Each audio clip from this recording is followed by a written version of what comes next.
J'ai une question à te poser. Est-ce que tu t'es déjà surpris à te dire ou à penser, ce n'est pas grave, on fait avec. On fait avec une salle où il fait presque 40 degrés. On fait avec des outils vieillissants ou plus adaptés. On fait avec une organisation qui ne fonctionne plus vraiment. On fait avec des gestes répétés qui finissent par user le corps. On fait même avec des procédures si complexes qu'elles finissent par décourager les agents et par faire perdre tout sens du travail.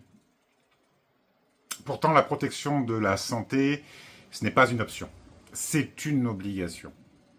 Et à force de faire avec, on finit par s'habituer. On finit par se décourager. Pire encore, on peut finir par se faire mal. Et c'est sans doute cela le plus grand danger. Parce qu'un risque auquel on s'habitue, c'est un risque que l'on finit par ne plus voir. Pourtant, la prévention, ce n'est pas apprendre à vivre avec les risques. Ce n'est pas non plus se résigner à subir. Il n'y a pas de fatalité. Encore faut-il être capable d'identifier les difficultés, de proposer des solutions et de défendre avec des arguments précis. La prévention, c'est cela. C'est évaluer les risques, construire des réponses concrètes et agir avant qu'un accident ne survienne ou qu'une maladie professionnelle ne se déclare.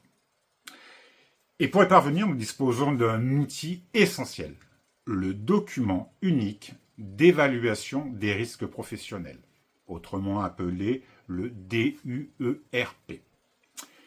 Sur la question des fortes chaleurs, nous avons alerté par écrit l'autorité territoriale ainsi que les différents acteurs compétents en matière de santé et de prévention. Ce n'était pas pour écrire un courrier de plus. C'est parce que les températures relevées et que les conditions de travail vécues par les agents soient réellement prises en compte. Nous avons donc demandé à ce que ce risque soit inscrit au sein du DUERP, ce document unique d'évaluation des risques professionnels, et que cela se traduise par des mesures concrètes de prévention.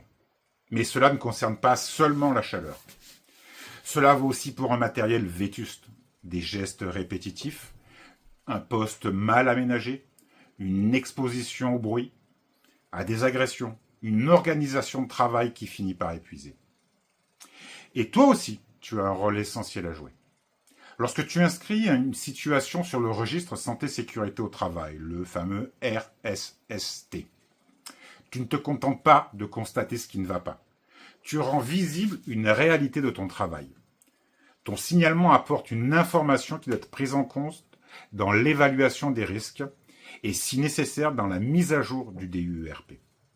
Et plusieurs agents qui signalent la même difficulté, celle-ci ne peut plus être mise de côté.